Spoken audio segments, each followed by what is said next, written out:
जय श्री कृष्ण। भक्तों, आषाढ़ माह में आज आप सुनेंगे श्रीमद् भागवत गीता की कथा अध्याय 3। अर्जुन ने कहा, हे जनार्दन, हे केशव, यदि आप निष्काम कर्म मार्ग की अपेक्षा ज्ञान मार्ग को श्रेष्ठ समझते हैं तो फिर मुझे भयंकर कर्म युद्ध में क्यों लगाना चाहते हैं। आप अनेक अर्थ वाले शब्दों से मेरी बुद्धि को मानो मोहित कर रहे हैं। अतः इनमें से मेरे लिए जो एकमात्र श्रेयस्कर हो उसे कृपा करके निश्चित पूर्वक मुझे बताएं, जिससे मैं उस श्रेय को प्राप्त कर सकूं। श्री भगवान ने कहा, हे निष्पाप अर्जुन, इस संसार में आत्म साक्षात्कार की 2 प्रकार की विधियां पहले भी मेरे द्वारा कही गई हैं। ज्ञानियों के लिए ज्ञान मार्ग और योगियों के लिए निष्काम कर्म मार्ग नियत है। मनुष्य न तो बिना कर्म किए कर्म बंधनों से मुक्त हो सकता है और न ही कर्मों को त्याग मात्र से सफलता को प्राप्त कर सकता। कोई भी मनुष्य किसी भी समय में क्षण मात्र भी कर्म किए बिना नहीं रह सकता, क्योंकि प्रत्येक मनुष्य प्रकृति से उत्पन्न गुणों द्वारा विवश होकर कर्म करता है। जो मनुष्य कर्म इंद्रियों को वश में तो करता है, किंतु मन में इंद्रियों के विषयों का चिंतन करता रहता है, ऐसा मूर्ख जीव मिथ्याचारी कहलाता है। हे अर्जुन, जो मनुष्य मन के द्वारा इंद्रियों को वश में करने का प्रयत्न करता है और बिना किसी आसक्ति के कर्म योग का आचरण करता है, वही सभी मनुष्यों में उत्तम मनुष्य है। हे अर्जुन, तू अपना नियत कर्तव्य कर्म कर, क्योंकि कर्म न करने की अपेक्षा कर्म करना श्रेष्ठ है। कर्म न करने से तो तेरी यह जीवन यात्रा भी सफल नहीं हो सकती। यज्ञ की प्रक्रिया ही कर्म है। इस यज्ञ की प्रक्रिया के अतिरिक्त जो भी किया जाता है उससे जन्म मृत्यु रूपी बंधन उत्पन्न होता है। अतः हे कुंती पुत्र, उस यज्ञ की पूर्ति के लिए संग दोष से मुक्त रहकर भली भांति कर्म का आचरण कर। सृष्टि के आरंभ में प्रजापति ब्रह्मा ने यज्ञ सहित देवताओं और मनुष्यों को रचकर उनसे कहा कि तुम लोग इस यज्ञ द्वारा सुख समृद्धि को प्राप्त करो, और यह यज्ञ तुम लोगों की इष्ट परमात्मा संबंधित कामना की पूर्ति करेगा। इस यज्ञ द्वारा देवताओं की उन्नति करो और वे देवता तुम लोगों की उन्नति करेंगे। इस तरह एक दूसरे की उन्नति करते हुए तुम लोग परम कल्याण को परमात्मा को प्राप्त हो जाओगे। यज्ञ द्वारा उन्नति को प्राप्त देवता तुम लोगों की सभी आवश्यकताओं की पूर्ति करेंगे, किंतु जो मनुष्य देवताओं द्वारा दिए हुए सुख भोगों को उनको दिए बिना ही स्वयं भोगता है, उसे निश्चित रूप से चोर समझना चाहिए।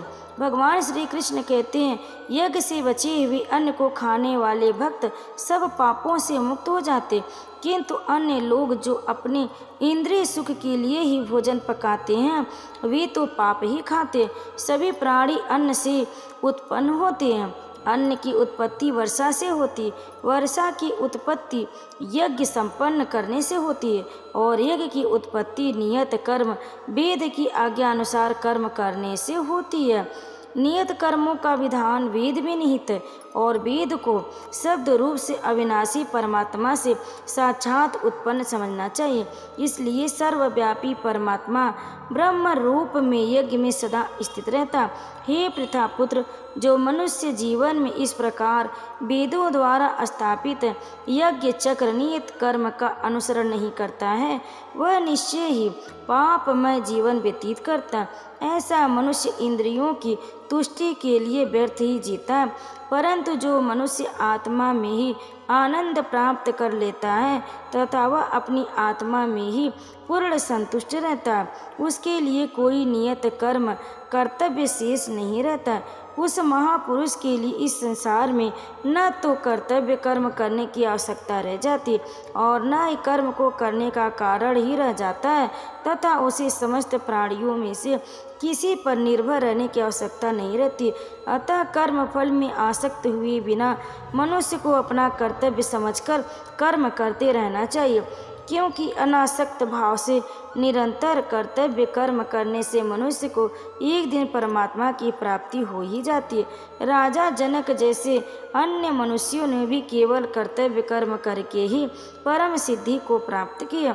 अतः संसार के हित का विचार करते हुए भी तेरे लिए कर्म करना ही उचित है। महापुरुष जो जो आचरण करता है, सामान्य मनुष्य भी उसी का ही अनुसरण करते हैं। वह श्रेष्ठ पुरुष जो कुछ आदर्श प्रस्तुत कर देता है, समस्त संसार भी उसी का अनुसरण करने लगता है। हे प्रतापुत्र, तीनों लोकों में मेरे लिए कोई भी कर्तव्य शेष नहीं है। न ही किसी वस्तु का अभाव है, न ही किसी वस्तु को प्राप्त करने की इच्छा है। फिर भी मैं कर्तव्य समझकर कर्म करने में लगा रहता हूँ। हे पार्थ, यदि मैं नियत कर्मों को सावधानी पूर्वक न करूँ तो यह निश्चित है कि सभी मनुष्य मेरे ही मार्ग का अनुसरण करेंगे। इसलिए यदि मैं कर्तव्य समझकर कर्म न करूँ तो यह सभी लोग भ्रष्ट हो जाएंगे। तब मैं अवांछित सृष्टि की उत्पत्ति का कारण हो जाऊंगा और इस प्रकार समस्त प्राणियों को नष्ट करने वाला बन जाऊंगा। हे भरतवंशी, जिस प्रकार अज्ञानी मनुष्य फल की इच्छा से कार्य सकाम कर्म करते हैं, उसी प्रकार विद्वान मनुष्य को फल की इच्छा से बिना संसार के कल्याण के लिए कार्य करना चाहिए। विद्वान महापुरुष को चाहिए कि वह फल की इच्छा वाले सकाम कर्मी अज्ञानी मनुष्यों को कर्म करने से रोके नहीं, जिससे उनकी बुद्धि भ्रमित न हो, बल्कि स्वयं कर्तव्य कर्म को भली प्रकार से करता हुआ उनसे भी भली भांति कराते रहना चाहिए। जन्म से लेकर मृत्यु तक के सभी कर्म प्रकृति के गुणों के द्वारा संपन्न किए जाते। अहंकार के प्रभाव से मोहग्रस्त होकर अज्ञानी मनुष्य स्वयं को कर्ता मानने लगता है। परंतु हे महाभाव, परम तत्व को जानने वाला महापुरुष इंद्रियों को और इंद्रियों की क्रियाशीलता को प्रकृति के गुणों के द्वारा करता हुआ मानकर कभी उनमें आसक्त नहीं होता। माया के प्रभाव से मोहग्रस्त हुए मनुष्य सांसारिक कर्म के प्रति आसक्त होकर कर्म में लग जाते हैं। अतः पूर्ण ज्ञानी मनुष्य को चाहिए कि वह उन मंद बुद्धि सकाम कर्मी वालों को विचलित न करे। अतः हे अर्जुन, अपने सभी प्रकार के कर्तव्य कर्मों को मुझ में समर्पित करके पूर्ण आत्मज्ञान से युक्त होकर आशा, ममता और संताप का पूर्ण रूप से त्याग कर युद्ध कर। जो मनुष्य मेरे इन आदेशों का इच्छा रहित होकर श्रद्धापूर्वक अपना कर्तव्य समझकर नियमित रूप से पालन करते हैं, वे सभी कर्म फलों के बंधन से मुक्त हो जाते। परंतु जो मनुष्य इच्छावश इन आदेशों का नियमित रूप से पालन नहीं करते, उन्हें सभी प्रकार के ज्ञान में पूर्ण रूप से भ्रमित और सब ओर से नष्ट भ्रष्ट हुआ ही समझना चाहिए। सभी मनुष्य प्रकृति के गुणों की अधीन होकर ही कार्य करते हैं। यद्यपि तत्वदर्शी ज्ञानी भी प्रकृति के गुणों के अनुसार ही कार्य करता दिखाई देता, तो फिर इसमें कोई किसी का निराकरण क्या कर सकता है। सभी इंद्रियां और इंद्रियों के विषय में प्रति आसक्त और विरक्ति नियमों के अधीन स्थित होती है। मनुष्य को इनके अधीन नहीं होना चाहिए, क्योंकि दोनों ही आत्म साक्षात्कार के पथ पे अवरोध उत्पन्न करने वाले हैं। दूसरों के कर्तव्य धर्म को भली भांति अनुसरण नकल करने की अपेक्षा अपना कर्तव्य पालन स्वधर्म को दोषपूर्ण ढंग से करना भी अधिक कल्याणकारी होता है। दूसरे के कर्तव्य का अनुसरण करने से भय उत्पन्न होता है। अपने कर्तव्य का पालन करते हुए मरना भी श्रेयस्कर होता है। अर्जुन ने कहा, हे विष्णुवंशी, मनुष्य न चाहते हुए भी किसकी प्रेरणा से पाप कर्म करता है। यद्यपि ऐसा लगता है कि उसे बलपूर्वक पाप कर्म के लिए प्रेरित किया जा रहा है। श्री भगवान ने कहा, इसका कारण रजोगुण से उत्पन्न होने वाले विषय वासना और क्रोध बड़े पापी हैं। तो इन्हें इस संसार में अग्नि के समान कभी न तृप्त होने वाले महान शत्रु समझ। जिस प्रकार धुएं से अग्नि और धूल से दर्पण ढक जाता है तथा जिस प्रकार गर्भाशय से गर्भ ढका रहता, उसी प्रकार कामनाओं से ज्ञान ढका रहता।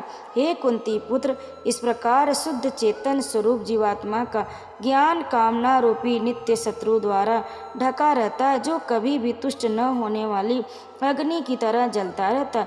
इंद्रियां, मन और बुद्धि कामनाओं के निवास स्थान होते। इनके द्वारा कामनाएं ज्ञान को आच्छादित करके जीवात्मा को मोहग्रस्त कर देती है। अतः ये भरतवंशियों में श्रेष्ठ तू प्रारंभ में इंद्रियों को वश में करके और आत्मज्ञान और आत्म साक्षात्कार में बाधा उत्पन्न करने वाली इन महान पापी कामनाओं का ही बलपूर्वक समाप्त कर। हे अर्जुन, इस जड़ पदार्थ शरीर की अपेक्षा इंद्रियां श्रेष्ठ हैं, इंद्रियों की अपेक्षा मन श्रेष्ठ है, मन की अपेक्षा बुद्धि श्रेष्ठ है, और जो बुद्धि से भी श्रेष्ठ है तो वही सर्वश्रेष्ठ शुद्ध स्वरूप आत्मा है। इस प्रकार हे महाभाव अर्जुन, शिवम को मन और बुद्धि से श्रेष्ठ आत्मा रूप समझकर बुद्धि के द्वारा मन को स्थिर करके तो कामनाओं रूपी दुर्जय शत्रुओं को मार। इस प्रकार उपनिषद, ब्रह्म विद्या तथा योग शास्त्र रूप श्रीमद्भागवत गीता के श्री कृष्ण अर्जुन संवाद में कर्म योग नाम का तीसरा अध्याय पूर्ण हुआ। तो प्रेम से बोले श्री कृष्ण भगवान की जय। भक्तों, इसके आगे का अध्याय अगले वीडियो में अवश्य सुने। तब तक आप सभी भक्तों पर भगवान श्री कृष्ण कृपा सदैव बनी रहे। भक्तों, अगर आपको यह अध्याय पसंद आया, कर्म योग अच्छा लगा, तो वीडियो को लाइक जरूर करें, शेयर करें, कमेंट में जय श्री कृष्ण लिखकर हमारे चैनल भक्ति स्टोरी को सब्सक्राइब जरूर कर लें। आप सभी भक्तों पर भगवान श्री कृष्ण कृपा सदैव बनी रहे। जय श्री कृष्ण।